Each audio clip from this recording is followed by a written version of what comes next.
السلام علیکم ورحمۃ اللہ وبرکاتہ۔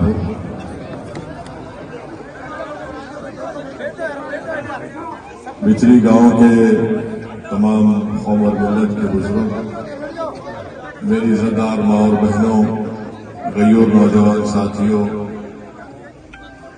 اور اس ویدھان سبھا کے مجلس اتحاد المسلمین کے امیدوار جناب جاوید صاحب، راجستھان کے مجلس اتحاد المسلمین کے صدر جناب جمیل خان صاحب، میرے تمام مجلس کے ساتھی رفقا، میں آپ تمام کا شکریہ ادا کرتا ہوں کہ آپ لوگ اپنا قیمتی وقت نکال کر آج کے جن سبھا میں آپ نے شرکت کی۔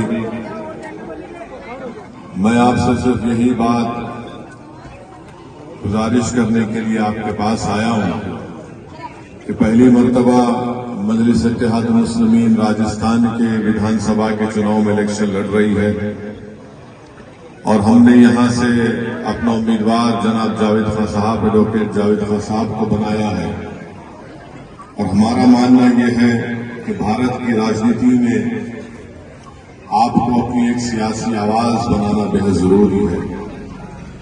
لوگ اکثر کہتے ہیں کہ الپسنکھیک سماج ہو یا دلت سماج ہو یا کمزور یا پچھڑا سماج ہو، ان سے انصاف نہیں ہوتا۔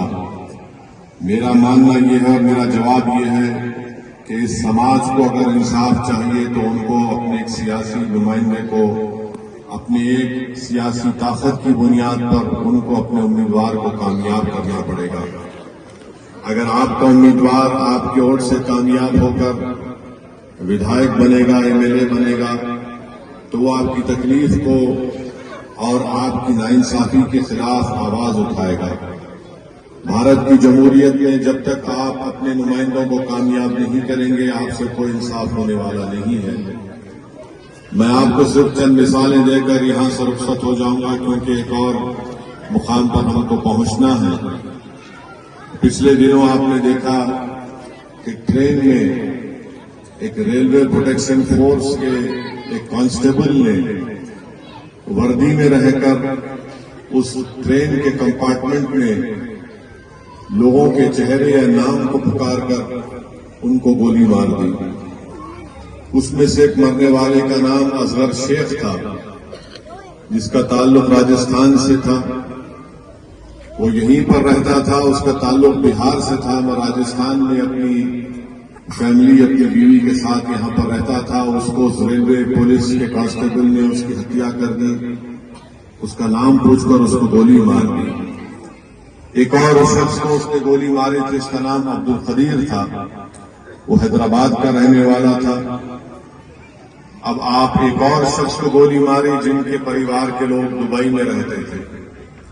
تو بہرحال جب عبدالقدیر کو گولی ماری گئی اور ان کے پریوار کے لوگوں نے حیدرآباد میں ہم سے، ہمارے پارٹی کے ذمہ داروں سے رابطہ کیا، تو ہمارے ویدھان سبھا میں اکبر الدین اویسی، میرے چھوٹے بھائی نے کھڑے ہو کر وہاں کی سرکار سے اسمبلی میں اس بات کا مطالبہ کیا کہ عبدالقدیر مرنے والا غریب تھا، اس کو سرکار فوراً اس کو ایکس گریشیا دے، پیسے کا اعلان کرے، اس کی بیوہ کو سرکار کانٹریکٹ میں نوکری دے، اور اس کو سرکار اس بیوہ کے رہنے کے لیے گورنمنٹ کی ایک 2 بیڈ روم کی اسکیم ہے، اس میں اس کو گھر دے۔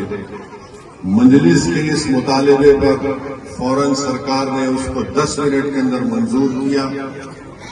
عبدالقدیر کے دونوں بچوں کو اور اس کی ایک معصوم بیٹی بھی تھی، ان کے نام پر پیسہ بینک میں جمع کرایا گیا، اور اس بیوہ کو نوکری کا خط بھی ملا، کاغذ بھی ملا جو سرکار نے دیا، اور آج سے مہینہ بھر پہلے پر اس بیوہ کو گورنمنٹ کے 2 کمروں کا ایک گھر بھی اس کو فری میں دیا گیا۔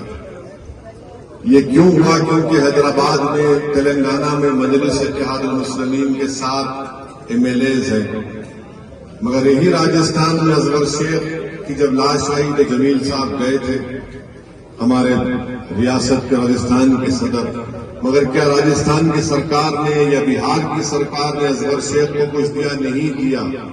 کیوں نہیں دیا؟ کیونکہ یہاں پر کوئی لڑنے والا نہیں ہے، یہاں پر کوئی آواز اٹھانے والا نہیں ہے۔